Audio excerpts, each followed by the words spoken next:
Hi, I'm Monica Fernandes with Evolution Essentials. In this video, I'm talking to recruiter Barbara Indiaan, a talent acquisition specialist, and she's sharing with us how to make a transition career move after being laid off during a pandemic in 2020. I'm passionate about helping women lead a wellness lifestyle with holistic tools, such as essential oils and other alternative medicine techniques. And the goals are to have less stress, more love, and more balance in life. During pandemic times, I felt inspired to connect with my friends and contacts all over the world, experts in their fields. I wanted to share with you my conversations on how we deal with stress and crisis. Meet my amazing friend, Barbara Indiaan. So make sure to watch until the end, as I have a special surprise for you to have less stress in your life. All right. Well, hi everybody. Welcome to my channel.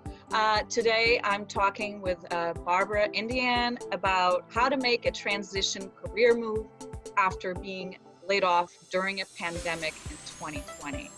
Oh my goodness. Barbara, thank you so much for coming on, and I wanted to have you introduce yourself and tell a little bit about yourself to the audience and why you're the perfect person to talk about this. Hi, Monica. Thanks again for giving me this opportunity. My name is Barbara Indiaan. I am a talent acquisition recruiter. You can still call it recruiter. Yeah. And I have worked in this industry for about 15 years. Worked for anywhere from telecommunications company, staffing company. That's how I started out my career, working for a staffing agency and being a recruiter for a great team, and transitioned into working in HR, corporate HR for a telecommunications company, and then transitioned into software company doing talent acquisition, and then more recently, actually, in the hotel business for the last 8 years, did talent acquisition for a iconic property out in Miami, and did talent acquisition, recruitment, career fairs, just really the entire desk, the full desk, and then also done quality management for hotel property, and incorporated that also with the recruitment side of it. So that's a little bit about me. Fantastic. That's great. And so I wanted to remind people to subscribe to this channel so that they can hit the notification bell, and that way they can be notified when a new video comes out. And so in terms of this topic, I think that, because of the circumstances that are right now, I would imagine that it's probably the right time, if any, at any moment, if people are considering changing careers, that this would be a good time. So when apart from a pandemic, okay, when should someone look at a career change? When should that be on the table? All right, very good question to start this out with. All right, so there are many red flags, I think, in a person's career that many don't even realize. Okay. Is a red flag, and not being happy.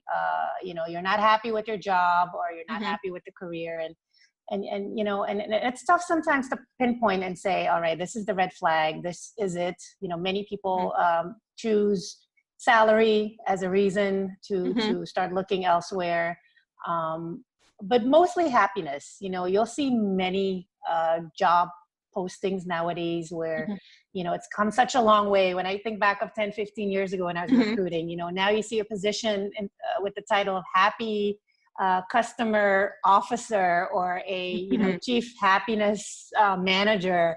They incorporate many fun titles to the job to make it more attractive. But I think it's really key to sit down and say, look, some people are bored. They get bored, they get tired. When you start noticing that, you're waking up every morning and it's obviously, such a hassle, you're just not energetic. Sure. Yeah. Exactly. It's a chore. I think that is one of the things that many don't realize is already a sign of, all right, this is not going to work. This is not going to work. You know, I'm going to give a perfect example of a company, and you know, up until this day, you know, I talk about them, and that's kind of what you want. You want to work for a company that you can talk about even 5-10 years from now, you know, and you're no longer part of the, you know, the team, you're no longer part of that structure, but you can talk about it. You know, I work for the Fontainebleau Hotel in Miami Beach. That's okay. Mention the name. Yeah, of course. Great property. You know, that's the one company that I said, you know, my goodness, I up until this day, I'm an ambassador for the company. You know, I was happy going into work. I was, you know, you have down days. I mean, that's common. Don't get me wrong. It's not, you know, that's you normal. go in every day. Exactly. But you sometimes, you know, you talk about the company, you talk about passionate, you know, what you're passionate about. When that starts kind of fading in your conversations with people, that's sometimes another red flag, you know, to look at, you know, and it may sound cliche, but you're going to talk negative about really about anything from the second you step into the company or, you know, the workplace. You're going to talk negative about every employee you work with. Let's talk about the boss now. You're going to talk negatively about the boss. That's another red flag, you know, to look at.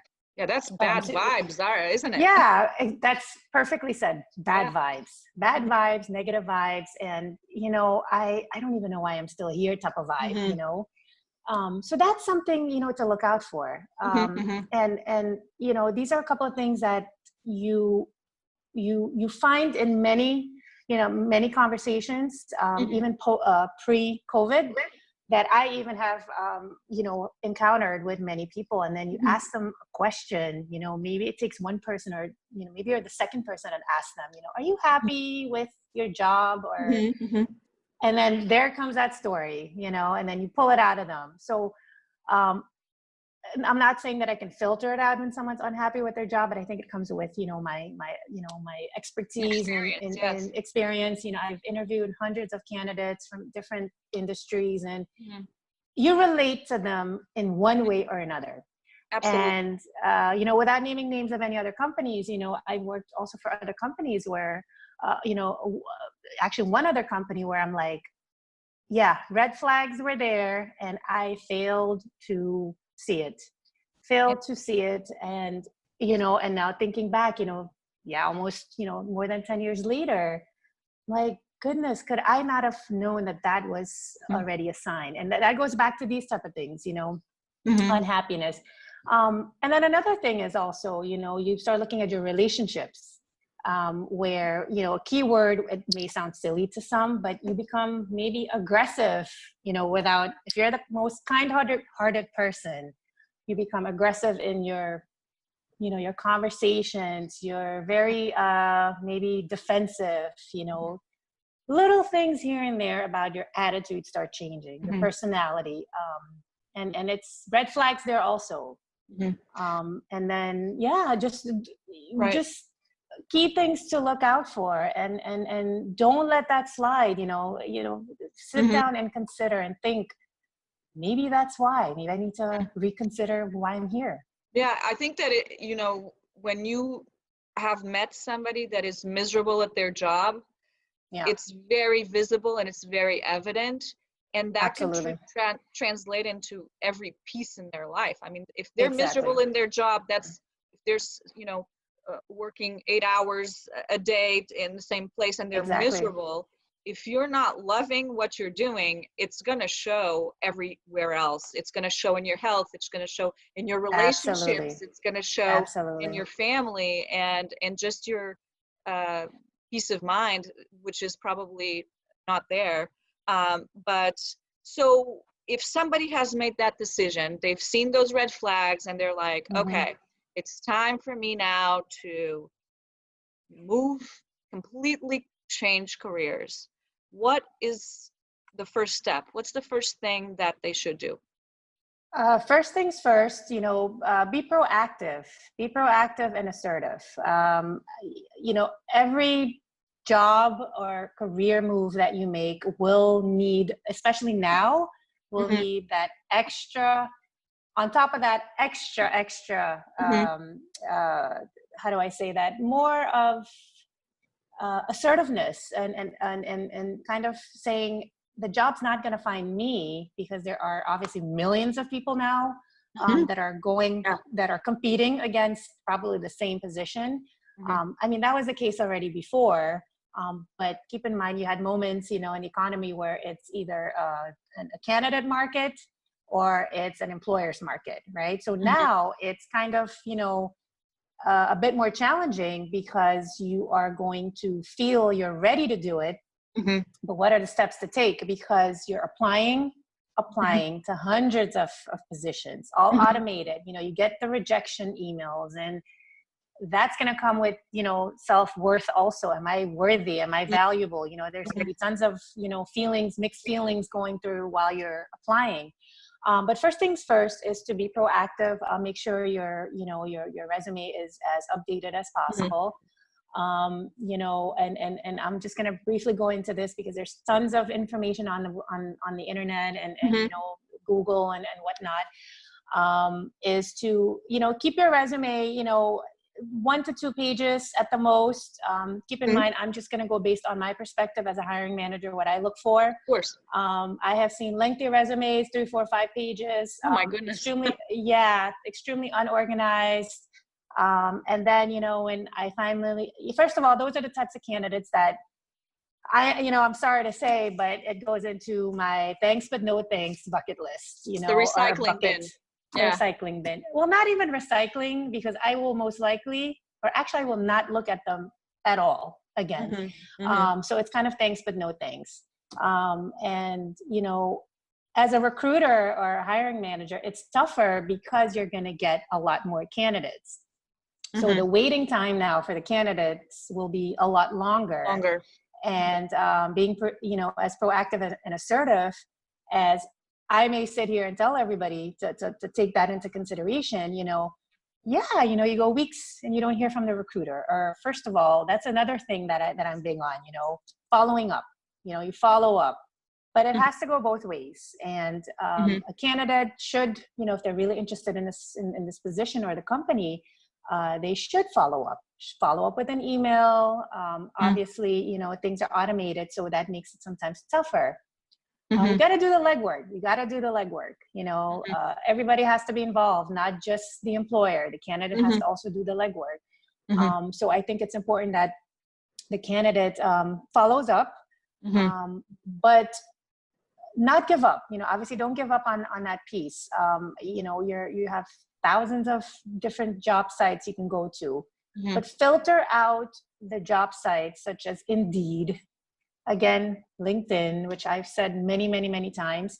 I have hired actually a couple of exceptional candidates, for the hotel in Miami, where some of them are even still with the company now, and I have them on my LinkedIn, and you can go back and say, oh my goodness, I remember you from onboarding. You build that relationship with the candidates.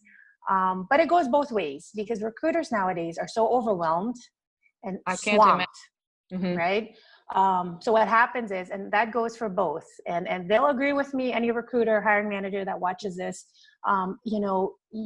you're getting, maybe five times more resumes on your desk, in your email, or people, keep in mind, they're not able to walk in anymore into the company. So it's all electronic. But then a lot of the offices or the companies have cut down on their recruiters, maybe due to the, pandemic. So that leaves a lot more candidates that are kind of not even in a bucket. They're just there, have never been looked at. The process is slower, because there's less people looking at things, right? Exactly. So there's a lot of different factors to consider from both ends, because I always look at it from both ends. Keep in mind, as a candidate, you're focusing on securing the job. You need it right now. You know, you need it yesterday because you were laid off or your position got eliminated or whatever the case may be.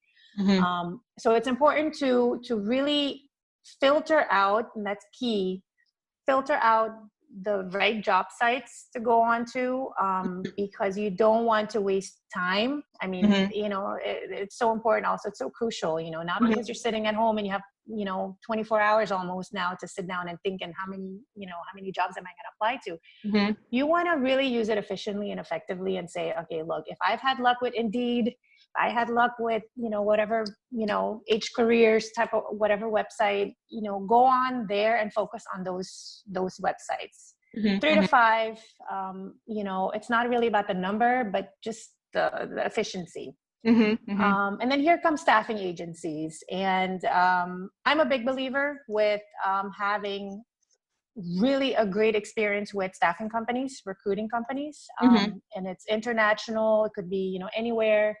But then again, you know, it's also a matter of reliability and accountability, because again, you know, you're dealing with a recruiter who you're trusting to, and you're confiding and you're trusting the recruiter to find you the position. So you're going to go through probably a few conversations. You're going to go through many emails. The process is lengthy. And I am not going to sugarcoat it. It is lengthy, even before COVID, during, after. But if the recruiter works very efficiently, you know, you can hire someone on the spot and say, look, on the spot, meaning not necessarily during the first conversation, but you can say, look, I am not going to lose out on this candidate.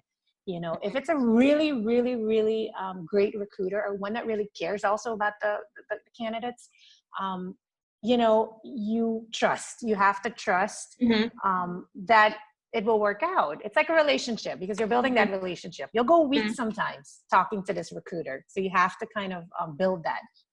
But then you have many, and I have even gone through it, where, you know, going into a staffing agency, you know, you never hear back from the recruiter. Let's be honest.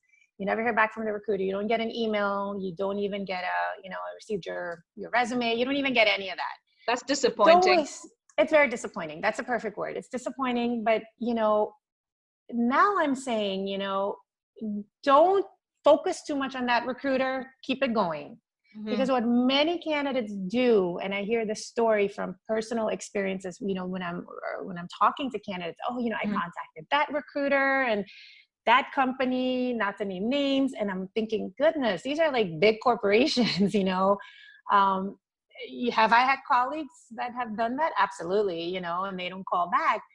And then, you know, sometimes weeks go by or months go by, and you know what, that same candidate will come up back into my pool of, you know, candidates for another position. And that's the one candidate that I will now call after months, not realizing, you know what, I made him or her wait, or I never bothered to call back. I have had that happen to a couple of colleagues of mine. You know, it happened to me a few times also, but keep in mind, you know, you're swamped, you're overwhelmed with the resumes. You know, you have to be able to organize and manage. So it's patience. It's real patience on both ends. But focus on the reliability of the recruiter. Focus on the accountability. If you don't see a connection with that recruiter, again, go back to a red flag. Move on. And I'm saying this because you just don't want to wait for that, maybe those 2 recruiters to call you back, because you think, or you know what sometimes happens, they do respond.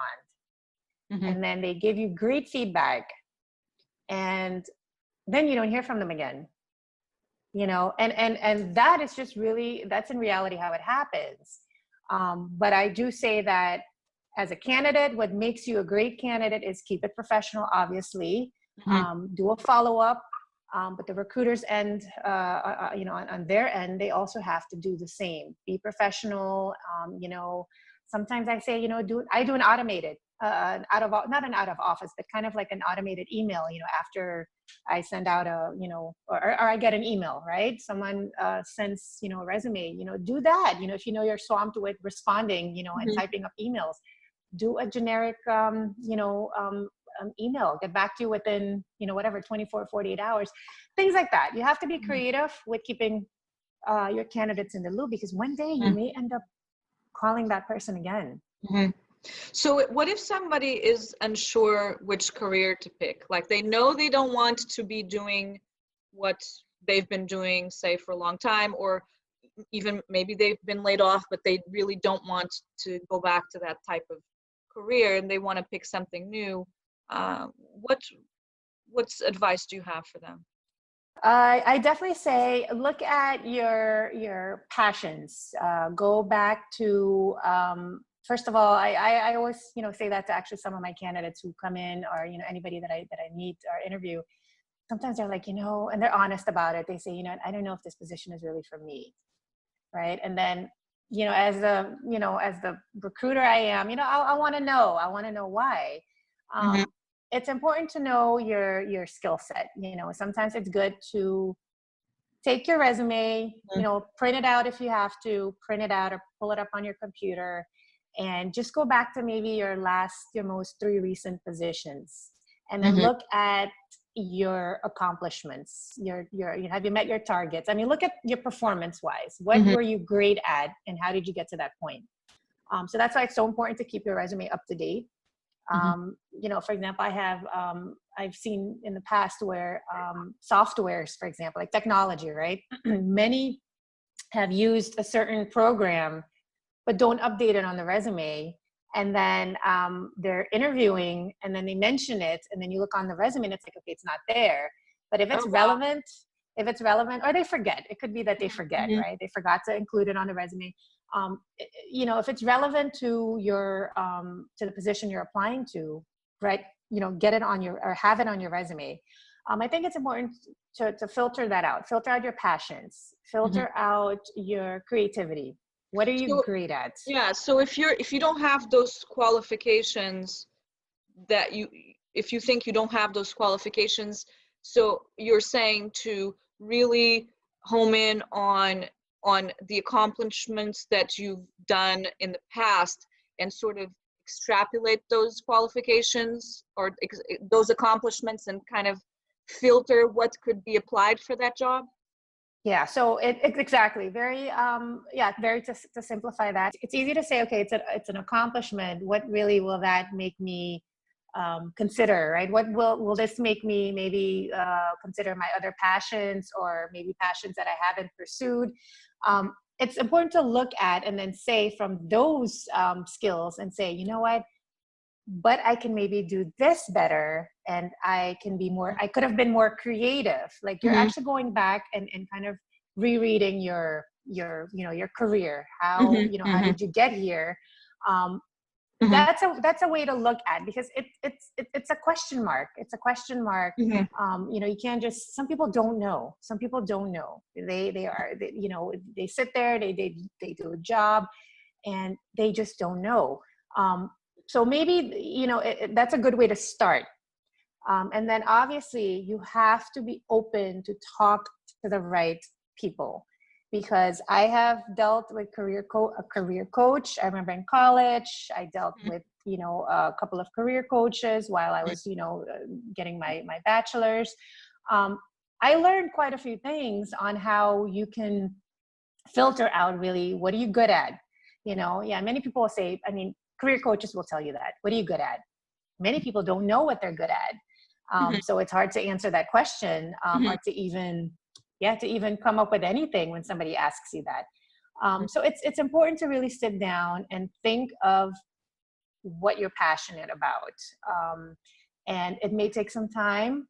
Hmm. I think it's great to talk to those in the business. If it's, Hmm. for example, you want to make a switch from corporate, but you want to become a, hospitality professional, going into culinary, or, do cooking, or whatever the case is.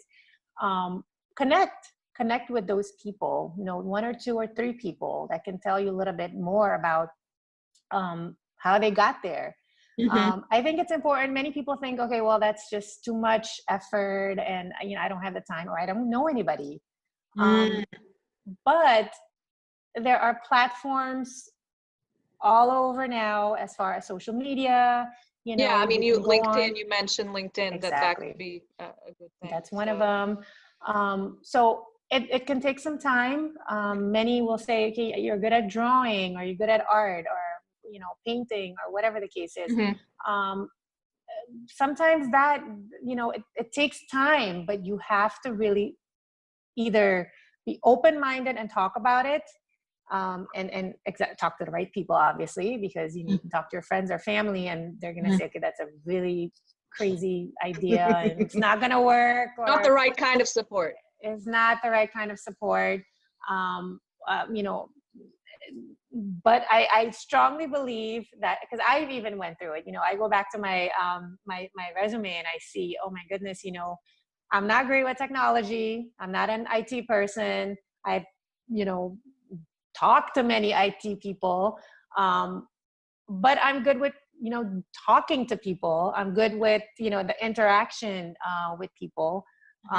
It's like when I had to choose my communications background, I didn't know I wanted to do that. I mean, just like most college students, we start out doing something completely different. I did business. Yeah, that's like business, economics and accounting. I'm not a numbers person. I knew that from way back. So it's like you just have to Focus filter on and those take passions. focus on. Yeah, exactly. Yeah. And then I always say I've used a assessment. We use that assessment at the previous or one of the companies I worked for. It's called Predictive Index. It's an assessment that a candidate goes through, and it's not a lengthy assessment, and it's 2 simple questions that are asked. And that actually, to be honest with you, now that I think back to my candidates, they're like, oh my goodness, just that? I've gone through lengthy assessments. And Predictive Index, what it does, it asks the candidates 2 simple questions. How would you describe yourself? And then it has a box of, over, I think it's about 100 boxes of different things, adjectives like loyalty, honest, and things like that. Yeah. So that's one side of the assessment. The other side of it is, how would others describe you? And then you have the same set of, boxes to check off on. And I remember when I did that assessment, and that's kind of just going back to that question. I did that assessment when I was hired for talent acquisition at the hotel. And I was shocked to see some of it was, wow, this is really me. And then I still have it. Actually, I have a copy of it. I kept it. Actually, my old boss will appreciate that, because she said to me, never let this go, because this is really you. And I went back when I read the assessment. I said, oh my God, yeah, these are things that are me. But then years later, I'm like, you know what? You're exactly. There's some of the passionate things that I'm passionate about now they're actually in that assessment. And I go back and I look and I say, sometimes you have to see it. You have to maybe write it down.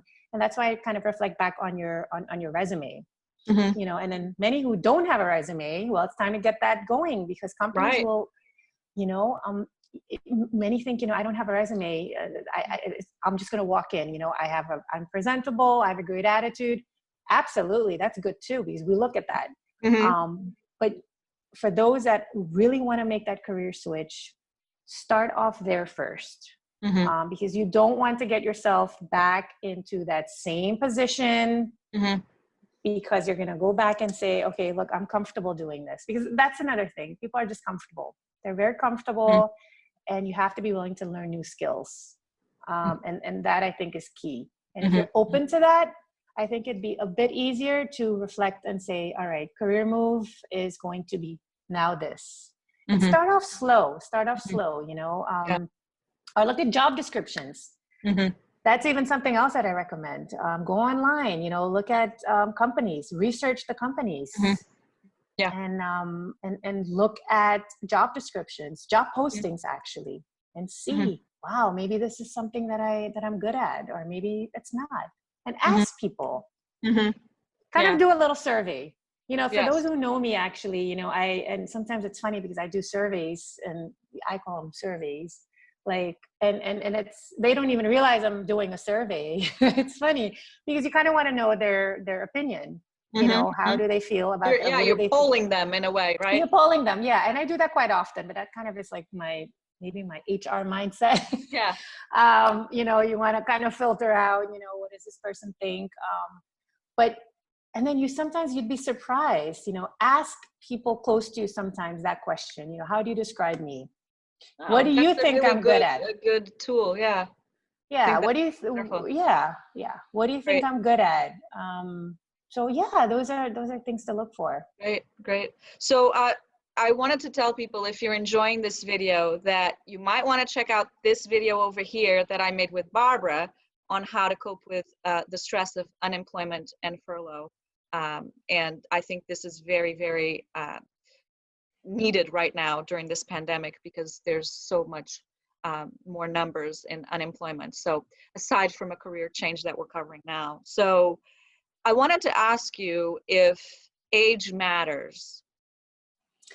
Do you mean as far as applying When or? you're, for example, changing the career, Oh, okay. making this career switch, obviously, the age will determine someone's experience. I remember when I was, years and years and years ago, when I was looking for a job, I would hear a lot, that I didn't have the experience. Mm-hmm. I was qualified, but I didn't have the experience. So for Right. somebody, let's just, for the sake of the topic, that somebody has had some experience, Mm-hmm. but they're going to choose something completely different. Mm-hmm. Is age a factor in this, in terms of getting a job in a different career? As far as that, I'm gonna obviously keep it very diplomatic and very HR. Well, first of all, just me in general as a hiring manager, I think that if I were to see a resume and it's a complete switch, um, uh, to when I'm talking to the person and they're applying for something, that I'm like, okay, look, the resume and the person really don't match, because the person has done corporate, for example. I'm going to use that. Person has done corporate, and now they want to be I'm just saying, a server at a hotel, right? Okay. Right. So, if the person is of whatever age it is, obviously the person is in need of a job. That's one, because, let's focus on now the pandemic, and they need a job. So I will definitely focus on the attitude. I mean, let's look at the attitude, the personality, based on the position that they're applying for, because that's going to be key. That's what we do as Okay. recruiters, as talent acquisition. You have to filter out the best talent for for that role, because at the end of the day, it's the company's, it's in their best interest to hire the best candidate. Sometimes you'll never know, right? The candidate makes the best impression. I mean, I've seen it all. I'm going to be honest with you. I've seen all kinds of candidates.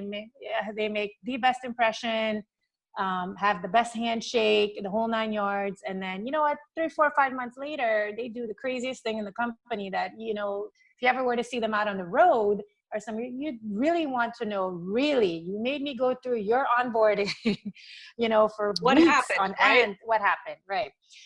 So I think, for many hiring managers and recruiters and candidates, I have, really two pieces of suggestions, is that we have to be a little bit more flexible as a hiring manager, as a recruiter nowadays, because you're going to get all levels of candidates coming through now. Because I can have the best candidate on paper with the, corporate, the whole nine, everything, and they've done it all.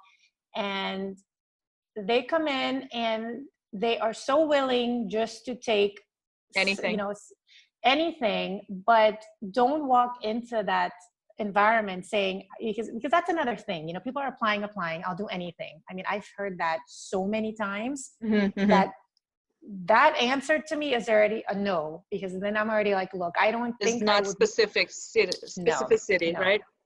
No, I wouldn't want to even have that person in my, department or the company I'm working for, because this is a coworker, this is a colleague of mine. So I don't know if this person really genuinely here because they want to be part of the team. So it's important to focus on the attitude, the personality, and the aptitude, the competence. Are they competent enough, based on maybe one or two conversations or meetings that we've had. And that's why in our industry, in the talent acquisition industry, we do a lot of the panel interviews. We do a lot where I'll get maybe somebody from that department, to come in and say, look, you have an open position. Hey, meet your potential new coworker, right? And then you see the interaction. I mean, companies do that. It's normal. Like a tryout, right? It's a tryout. Energy. Yeah. See how the rapport is. Yeah. Exactly. So it's really, really crucial that in times like these, we be a little bit more flexible. And I focus on, and I go back to hospitality because that's, the industry I'm still very passionate about, and I still do recruiting for that industry, is that, it's a given in hospitality, in the hotel hospitality, any type of, area within hospitality, you have to be flexible. But when you're interviewing those candidates that have absolutely have not even done something in college, a server or a hostess or a host or whatnot, you have to just be open and flexible and ask them the right set of questions and scenarios, and then have them interact, if possible, now if you have to do it virtually, through a video conference, have them interact with a couple of other coworkers and see, because so the attitude and the personality and that rapport with a potential future coworker more important than age. Absolutely. Right. At this stage, it, for most people, it will still be in the back of their mind, depending on the job functions. I mean, let's be honest. If it's a position where, because you have to ask that if it requires lifting of, 20 pounds. Are they physically able, etc.? Exactly. You have to answer all those questions, and, and the way I, do my interviews is that as a hiring manager, sometimes you also give that feedback to the candidate, because you encourage them to do what they feel is best for them. But when you're also going through the job description and you're walking them through what they will be doing, you need to get their commitment, after maybe one or two interviews, that they are going to be capable of doing it. And I've had that also, that, you're explaining to them, because you're not going to sugarcoat it, because keep in mind, I need to fill my position. I have my targets to meet also. Sometimes people forget that you have your targets to meet. You have to fill it within a certain amount of time, fill the role in a certain amount of time, because your management needs it. Right. It's key that you're also honest with the candidate about, this is what you're going to be doing. And, you need to place yourself in that role, from the second you wake up in the morning all the way through the end of your 10, 12-hour shifts or whatever it is, that you can do this 5-6 days a week. Absolutely. It's very crucial. So I think, during this pandemic, if you do want to do a career switch, you've covered a lot of different things that people can focus on to be able to, jump that and go to a different path. And there's so many resources out there. So I wanted to just kind of wrap it up and very quickly go over 5 tips that you would give someone that wants to make that transition career move, maybe after being laid off, specifically during this pandemic.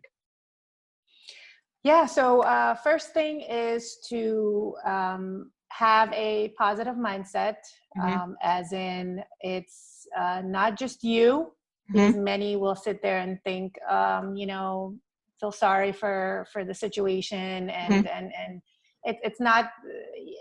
You have a support system. That's key to realize, especially now. And then also to make sure that you have a resume. That's so key. And I say that because, from all different industries across the board, it is really right now not possible just to walk into a staffing company or to go into a restaurant. That's a global thing. just to go in, because many people are used to that. They walk in, they still have that kind of, old school type of way, bring in a resume, and then they want to talk to a hiring manager. First of all, many hiring managers for a while now don't even do that anymore. They're not going to say, let me talk to the person. They need to go online. That's a standard procedure. But many candidates get very impatient, so they physically will go in. So now, obviously, that's impossible for many places. So you need to make sure you have your resume up to date. And I'm going to quickly say this. It's important to focus on your skill set that you will be using potentially in the position you're applying to, right?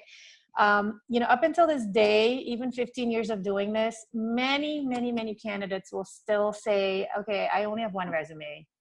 I only have one resume. And then they apply for something. And then, to be honest, no wonder they didn't get a phone call back, because they forgot to include the qualifications or the skill set that matches that job description. I mean, I'm sure many people will think, okay, well, I'll talk about it during the interview. No, you're not going to talk about it in the interview, because you will not get the interview. That's just, So drafted for that specific. Exactly. Drafted for that specific. Absolutely. So that's key.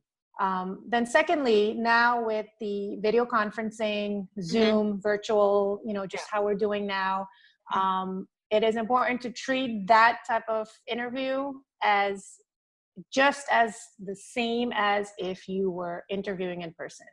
That's really helpful. There are many tools and things like that, resources. There's actually no excuse, Monica, for someone not to know what to do for these type of conversations.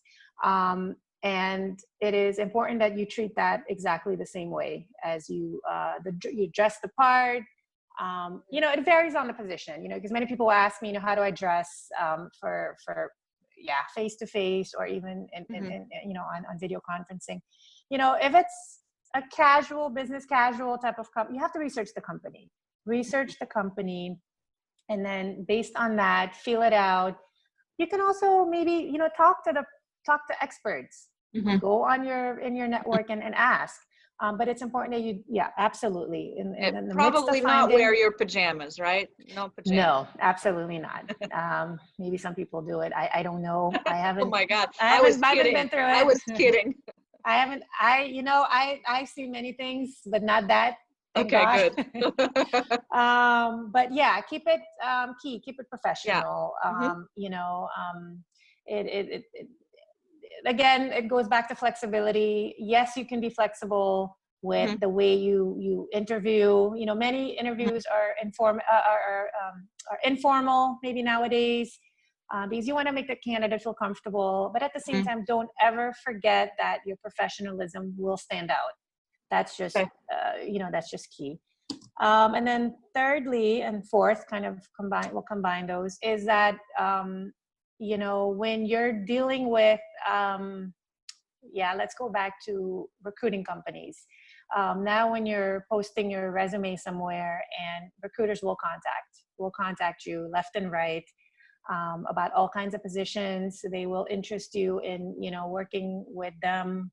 Ask questions, ask the right set of questions, because again, to go back to what I had said earlier, is that, your time is of the essence, it's of value, but so is a recruiter's time. So it's okay to say you're not interested in a position, and keep it moving, don't dwell too long on, questioning this and that. I mean, have a set of questions ready, if you're looking, you will be talking to someone, a recruiter, a hiring manager. So have that same set of questions ready, and just rebrand yourself, because now it's time to do that.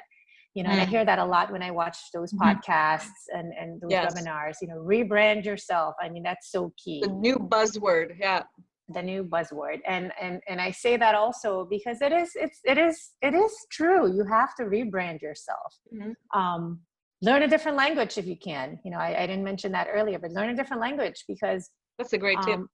Learn a different language, or learn more about a culture, because you need to be open to possibly saying, look, I work maybe in Europe, but there's a great opportunity in the States or vice versa. Mhm. You just don't know. You Mhm. just don't know. And if many people are thinking that companies are not hiring, they're slightly wrong on that, because companies are starting to pick up again. Either they're calling back their employees that were on furlough or were out temporarily, or they're hiring for a role. So that's just something that someone should never lose sight out of and say, well, no one's hiring. And then really lastly is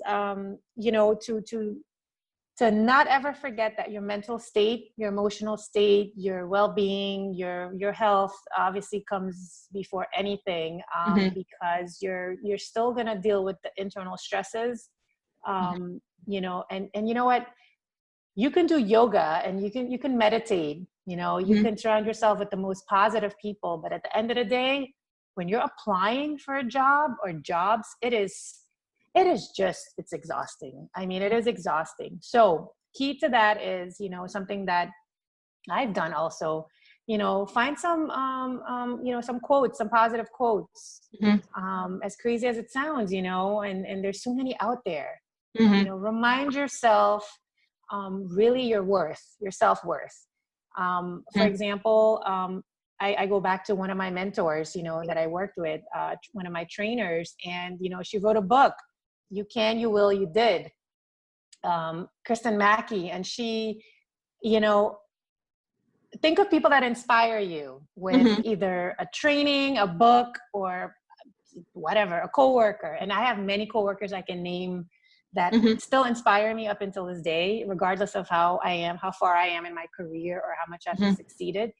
But think of those things while you're also searching for that, new opportunity, or while you're transitioning. Because what happens is that, like I said earlier, if you're a true ambassador to, at least, if you can think of one company that you've worked, that you're still an ambassador to, which trust me, I still can up until this day. And I don't think I'll ever not talk about that company, is that, it will motivate you. It will inspire you and motivate you, because you'll say, if you worked, and it's hard because some people have worked maybe with a lot of negative coworkers. I don't know, or toxic. That's probably a good word. Toxic coworkers. Yeah. So they maybe don't have that chance to think of, that positive experience. But for example, for me, that's something that would work. Go back and think of, the company that you worked for. Either you left the company, that's possible, to move on to something better. But it motivated you to make that step, because many people now that are unemployed, most likely have switched jobs, right, on their own, because of better reasons, and they want to pursue more. So think of it that way. And then those that maybe have left the company, for maybe my boss was horrible, whatever, they left for maybe more on a negative note. Then I think it's time for those people to really start focusing on what's the ideal environment that they see themselves in. And you know what? And one thing that I want to share on that kind of relates to this point is that I remember I did an interview years ago. It was like one of my first interviews ever, many years ago. And I thought the interview was over. And I was sweating, my hands were all sweaty, and I was like, oh, thank God this is over. And this was like a VP and a president of a company, and a big corporation, which funny enough, I ended up working for years later. I was walked to the elevator with the VP of HR, and I'm like, great, we're done. And he walks in the elevator with me. And he goes, which I wasn't expecting. I thought he hit the button. He's like, okay, great. Thanks so much for coming in. And I don't know if it's a tactic, or I don't know. Up until this day, I don't know if that's the reason. So I walk into the elevator, and he goes in, and he's chit-chatting. And he asks me that one question that, keep in mind, this is years ago. And he asks me, what do you know about this company? Tell me a little bit more about this company. That you can tell me what stood out to you about this company. And keep in mind, he had not asked me that during the interview. And you know what? I actually was prepared for that. I that's just, keep in mind, I'm interviewing for a position, right? And I prepared myself, and I was able to tell him what the company, it's a software company, big company. And I was able to tell him, and I did it with a smile, and, because I was like, oh my goodness, I did not see that coming. So the point is, be prepared, be prepared what's out there. If you really research your company that you're considering applying for, because some people have this thing, they want to work for a big company, some want to work for a small company. Well, filter out that type of business, and then research it. And then you're ready, Yes. if you are called in for the interview, you can talk about it like it's your company, right? Kind of like, hey, I'm talking to, like, I'm not running the show necessarily, during the interview, but that you're hiring manager confident, sees you. yeah. You're confident, but you're humble. You're humble and content, because I've had many candidates who come in that are just overly confident, and that sometimes is not a good thing either. It's not a humility, good thing I either. think, is a beautiful thing, but Absolutely. I think that keeping informed, like you said, doing the research, being prepared, probably sets you apart. Absolutely. Well, listen, Barbara, thank you so much for all of these incredible tips that you gave. I think that the next portion, I was going to tell people that if you're stressed out about going in interviews, I have a free download in my description on how to reduce stress with essential oils. So you can grab that, go there. Otherwise, in my description will also be information on how to get in touch with Barbara. So if you have any questions at all, you can definitely connect. And I just want to thank you so much. My pleasure. You're welcome. It was great. Thanks, Monica. Awesome. Thank you. Take care. You too. Thanks for watching. Don't forget to subscribe and share with your friends. See you next time.